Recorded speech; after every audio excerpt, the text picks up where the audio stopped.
Tu es à l'hôtel, il est 3 heures du matin et tout le monde dort. Enfin, presque tout le monde.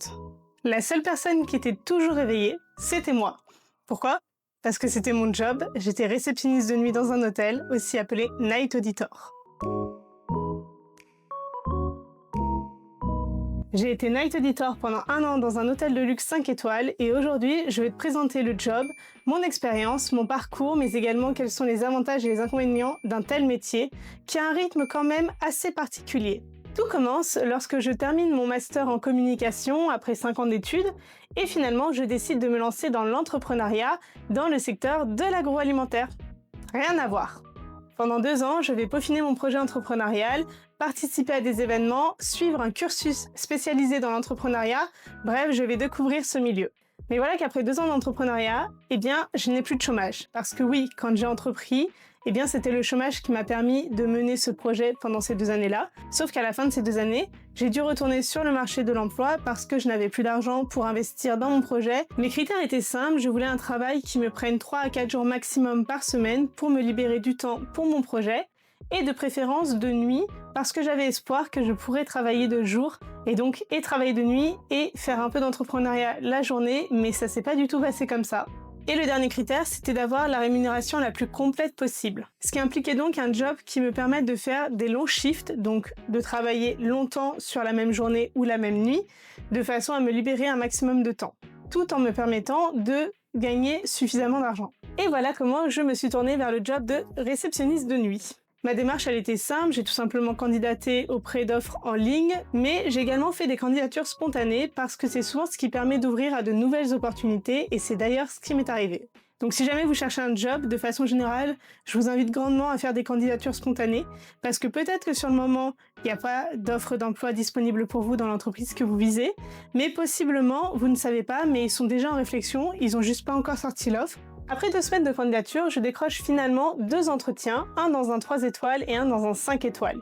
L'un étant d'une candidature en ligne et l'autre étant une candidature spontanée. Finalement, après ces 2 entretiens et une nuit d'essai dans le 3 étoiles, les deux me veulent, ils sont ok pour m'embaucher, donc je finis par choisir l'hôtel 5 étoiles. J'ai opté pour le 5 étoiles pour plein de raisons. D'un point de vue localisation, c'était plus simple pour moi et d'un point de vue rythme de travail proposé, c'était plus avantageux pour moi. Et puis, je ne connaissais pas le secteur du luxe et c'était un secteur qui m'intriguait quand même un peu. Je précise que je n'avais certes pas de diplôme dans l'hôtellerie ni même d'expérience. En revanche, j'avais une compétence qui intéressait beaucoup les recruteurs, c'était le fait que je parle anglais. J'avais notamment eu l'occasion d'apprendre l'anglais lors de mon expérience en tant que jeune fille au pair à Londres en 2019-2020. Donc oui, j'ai eu le droit au Brexit et au Covid pendant cette expérience. Mais ça, ce sera peut-être le sujet d'une autre vidéo. En quoi consiste le job de réceptionniste de nuit ? Déjà, niveau horaire, c'est pas pareil dans tous les hôtels. Je sais que pour certains, on peut travailler 5 nuits par semaine, pour d'autres 4, pour d'autres 3, ça dépend le shift qu'on choisit. Ça peut être des shifts plus ou moins longs, donc c'est-à-dire qu'on peut commencer à 23h et finir à 6h du matin. Mais le fait étant que quand on fait ce genre d'horaire, il est courant de faire 5 nuits par semaine. Dans mon cas, je faisais 39 heures par semaine sur 4 nuits. Je travaillais de 21h à 7h30, ce qui me faisait un shift de 10h30. Avec 45 minutes de pause pour manger. Avant de commencer mon travail de réceptionniste de nuit, étant donné que je n'avais aucune expérience dans le secteur, on m'a formée pendant 1 mois en tant que réceptionniste de jour. Ce qui veut dire que j'ai appris à manipuler le logiciel, à comprendre les codes et les standards de l'hôtel, notamment de l'hôtellerie 5 étoiles. Et ça m'a permis de dégraisser mon anglais parce que ça faisait un moment que j'avais pas parlé anglais couramment. Et donc les premiers jours, c'était quelque chose. À la fin de ces 1 mois, on m'a simplement basculé en réception de nuit comme le stipulait mon contrat. Et alors le début de ma formation de nuit. Et ça a été un petit peu plus différent parce que la nuit, on a toujours des check-in et des check-out tardifs, mais on va également avoir beaucoup d'administratifs. Préparer des dossiers pour les services, mettre à jour des documents quotidiennement, préparer des documents d'information, bref, il va y avoir pas mal de choses à faire d'un point de vue administratif. Une autre mission qui nous est affiliée, c'est ce qu'on appelle la clôture. La clôture, c'est tout simplement le fait de venir fermer le logiciel et donc clôturer ce qui s'est passé d'un point de vue administratif, financier, etc. sur la journée, fermer cette journée-là et l'enregistrer pour ensuite pouvoir ouvrir la nouvelle journée. On est la transition entre deux dates. On va aussi avoir la passation avec le shift à la fois du soir quand on arrive, mais également du matin quand on va partir, pour pouvoir passer les informations essentielles, ce qui s'est passé pendant la nuit, etc. On va également avoir à gérer les plaintes clients. Il peut y en avoir, il y en a également de jour, mais souvent celles de nuit sont un petit peu différentes. Et comme on a un peu moins de moyens d'action parce qu'on est en équipe beaucoup plus réduite, eh bien ça peut être parfois un peu plus challengeant. Mais au fur et à mesure d'avoir les mêmes plaintes ou en tout cas des plaintes similaires, ça nous permet d'apprendre à savoir comment réagir, qu'est-ce qu'il faut faire, etc. Enfin, les 3 missions dont je vous parlais qui sont liées au job de réceptionniste de nuit dans un 5 étoiles, ce sont tout simplement les missions de room service parce que oui, à 3h du matin, il y a des gens qui ont faim et qui veulent du saumon fumé avec les petits blinis. Donc c'était Bibi qui était chargée de leur amener. Je précise que je ne préparais rien, c'était la cuisine qui mettait tout en place. Je préparais très peu de choses, vraiment plus de la mise en forme, et ensuite je l'apportais aux clients. Quand on travaille en 5 étoiles, c'est très courant d'avoir un service voiturier bagagiste qui prenne en charge à la fois le véhicule et les bagages du client, du moment où il arrive jusqu'au moment où il part. Et enfin, la dernière mission, c'était celle de voiturière. Donc la personne qui devait prendre en charge le véhicule des clients, eh bien, c'était les nights. Donc moi en l'occurrence. Et ça c'était la partie un peu plus stressante de mon travail. Parce que moi, j'avais pas forcément assimilé le fait que, comme j'étais dans un 5 étoiles, j'allais sûrement avoir des voitures qui allaient avec le standing du 5 étoiles. Moi dans ma tête, je pensais que j'allais conduire des Twingo, des Clio, enfin des manuels déjà. Et bah pas du tout. La plupart des voitures sont des automatiques. Et on peut avoir des véhicules assez imposants, assez chers, voire très chers. Heureusement, j'ai eu la chance d'être très bien accompagnée. Mes collègues voituriers m'ont formée à plusieurs modèles de voitures. Dès qu'ils avaient l'occasion et qu'ils avaient un véhicule de disponible, eh bien, ils me montraient comment démarrer le véhicule. Parce que oui, il y a des fois, c'est pas très intuitif. Ça se démarre sur les palettes. En fait, non, le bouton, il est dessous. En fait, il faut faire une manipulation. Enfin bref, c'était pas toujours évident de conduire ce genre de véhicule. Donc, je les remercie de m'avoir montré plusieurs fois sur différents modèles comment démarrer ces fichues voitures parce qu'il y en avait vraiment les bons côtés du job. Quand on travaille de nuit, on a souvent plusieurs avantages. Et l'un des avantages principaux, eh bien, c'est tout simplement d'avoir du temps en journée. Parce qu'une fois qu'on a fini son shift et qu'on est rentré chez nous, il est 8h du matin. Dans mon cas, il était 8h du matin. Et du coup, j'avais encore une partie de la matinée pour pouvoir faire plein de choses. Par exemple, j'avais l'occasion d'aller faire mes courses, et j'avais l'occasion de faire des rendez-vous médicaux. Surtout les rendez-vous médicaux où, en fait, il faut attendre 3 mois pour avoir un rendez-vous parce que tout le monde prend les créneaux de 17h, 19h. Sauf que vous, mardi à 11h, vous êtes dispo. Donc vous prenez le rendez-vous et vous n'avez pas à attendre 3 mois. Et ça, c'est cool. L'avantage en plus, c'est que comme il est 8h du matin, il fait jour et du coup, vous avez l'occasion de pouvoir accomplir des choses avec une énergie qui est très différente de quand il fait nuit. Donc quand vous finissez, même si vous avez eu un long shift, il fait jour, donc on va dire que le corps va avoir plus de dynamique pour faire plein de choses que quand vous finissez le travail et qu'il fait nuit, où là la dynamique, elle retombe parce que le corps il assimile le fait qu'il fait nuit, donc bientôt l'heure de se coucher. Mais ça c'est un peu à double tranchant. La prime de nuit. Parce que oui, quand on travaille de nuit, on a le droit à une prime qui peut être plus ou moins élevée, qui s'ajoute au salaire, et ça c'est cool, on dit pas non. L'environnement calme, parce que quand on travaille en réception de nuit, même s'il y a des moments de rush, ou parfois même c'était Bagdad, la plupart du temps, c'est calme. C'est-à-dire que on a un environnement de travail qui a peu de stimuli, il y a peu de bruit. Ça, c'est plutôt chouette pour les personnes qui recherchent un métier avec un environnement de travail qui est plutôt calme et silencieux. Mais ça, c'est pareil, c'est à double tranchant. L'autonomie, parce que, étant donné que vous êtes seul, et que vous avez très rarement une direction avec vous, certes vous avez une certaine responsabilité vis-à-vis de l'hôtel, mais vous êtes libre de pouvoir faire vos missions dans l'ordre que vous voulez, au moment que vous voulez, tant qu'elles sont faites, en fait, étant donné qu'il n'y a pas d'autres services qui fonctionnent à part le vôtre, vous n'impactez pas les autres services. Donc du moment que vous prenez votre shift et que vous le terminez, toutes vos missions sont faites, l'ordre dans lequel vous les faites, le moment où vous prenez votre pause ou autre, qu'importe. Le temps libre pour des choses perso. Alors, je m'explique. Quand on est en réception, la nuit, je l'ai dit, il y a des temps calmes. Très calmes, parfois c'est mort, c'est le néant.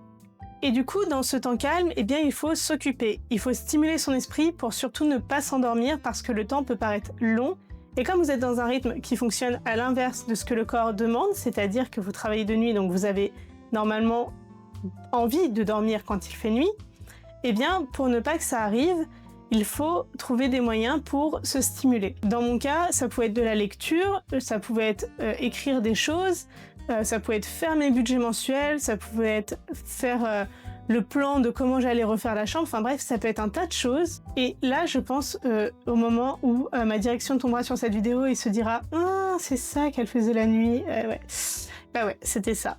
Les côtés relous du job, parce que là aussi, il y en a. Dans mon cas, ça pouvait arriver qu'on soit en binôme, mais la plupart du temps, quand on travaille de nuit dans un hôtel, eh bien, on est seul.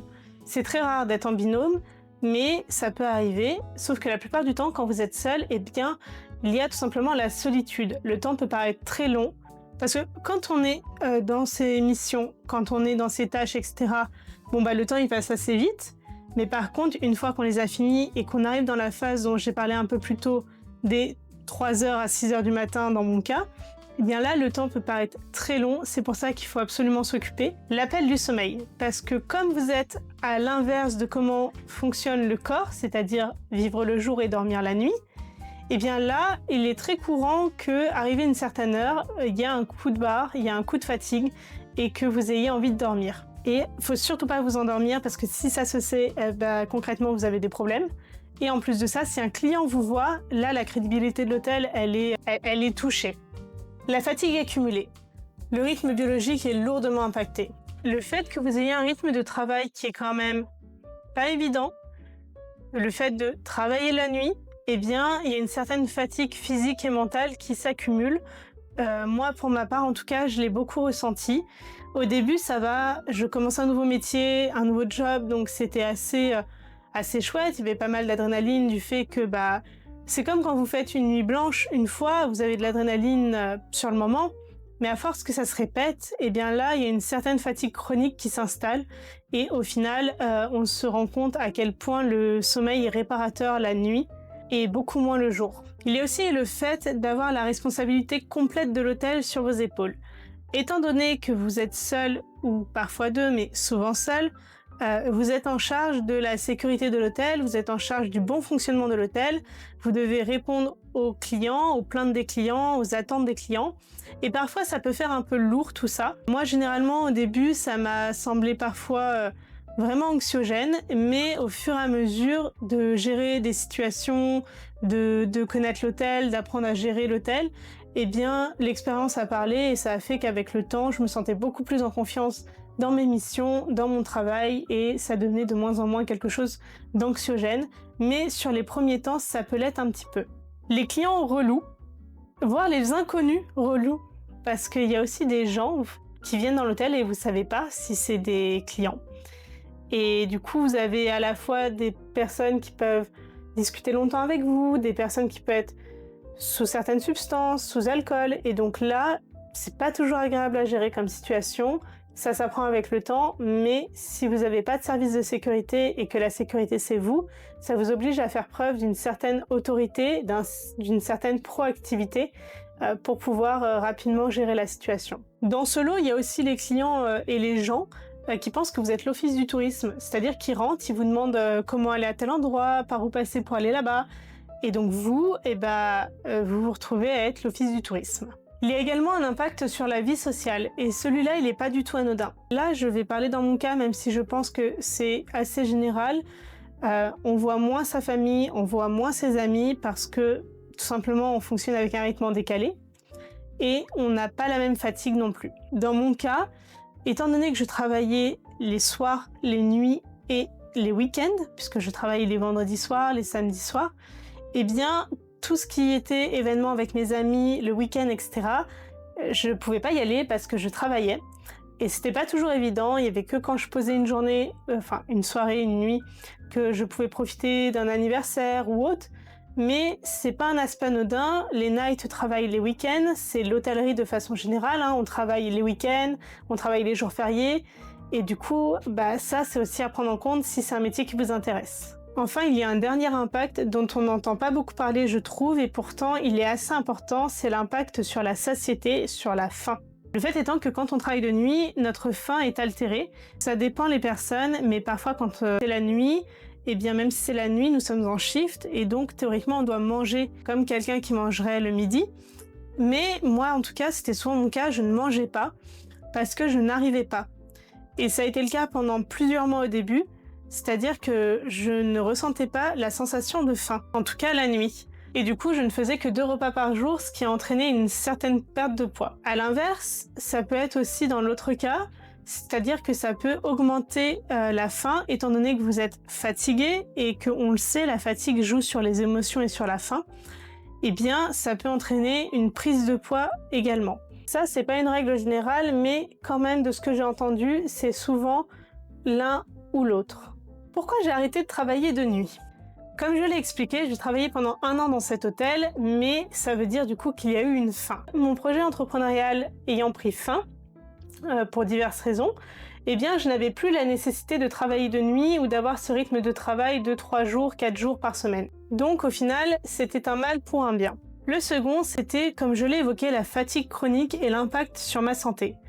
Je commençais à être très fatiguée, trop fatiguée à l'époque pour travailler sur mon projet. Et le problème étant que, eh bien, cette fatigue s'accumulait également sur mes jours de repos. Ce qui faisait que j'arrivais de moins en moins à profiter du temps libre que j'avais, que ce soit pour travailler, pour voir ma famille, etc. De façon générale, j'avais dû trouver une astuce pour profiter de mes proches. Étant donné que je ne travaillais pas le dimanche, le lundi et le mardi, eh bien, le dimanche étant le seul jour où je pouvais voir ma famille parce que sinon tout le monde travaille, ou passer du temps avec mon copain, ou voir mes amis, eh bien, quand je finissais le dimanche matin mon shift, je ne dormais pas et j'enchaînais toute la journée pour pouvoir profiter de mes proches. Ce qui est très mauvaise stratégie. Pas bien du tout. J'ai même fini par arrêter de le faire et à dormir certains matins le dimanche parce qu'honnêtement, j'étais trop fatiguée. J'enchaînais une journée de parfois 24 heures sans dormir pour pouvoir profiter de mes proches et honnêtement, c'était pas un rythme qui était tenable sur le long terme. Conclusion, c'est une expérience qui a été très riche pour moi, qui m'a fait découvrir l'hôtellerie de luxe, qui m'a permis de monter en compétences. Ça m'a permis de découvrir un métier dont le service client est au cœur de l'expérience et honnêtement, j'adore le service client, je trouve ça génial. C'est 90% des gens super et 10% des gens chiants. Ben voilà, parce qu'il y en a, hein, je vais pas mentir, je vais dire « Wouh, tout est génial », c'est faux, il y a des gens chiants et on vous oublie pas. Ça m'a permis également de transiter de l'entrepreneuriat au salariat, puisque mon projet entrepreneurial étant fini, eh bien, j'ai pu trouver un travail dans le salariat, cette fois-ci de jour, mais avec des horaires et un rythme beaucoup plus adapté à mes attentes. Donc honnêtement, j'ai pas perdu au change. Si cette vidéo elle t'a plu ou qu'elle t'a appris des choses, n'hésite pas à la liker et à t'abonner. Si jamais il y a des personnes qui ont travaillé ou qui travaillent de nuit actuellement dans le secteur de l'hôtellerie ou un autre secteur, n'hésitez pas à partager votre expérience, voir si on a des points communs ou des choses qui sont différentes. Je suis très curieuse de vos retours. Sur ce, moi je vous souhaite une très belle journée et je vous dis à bientôt dans une prochaine vidéo.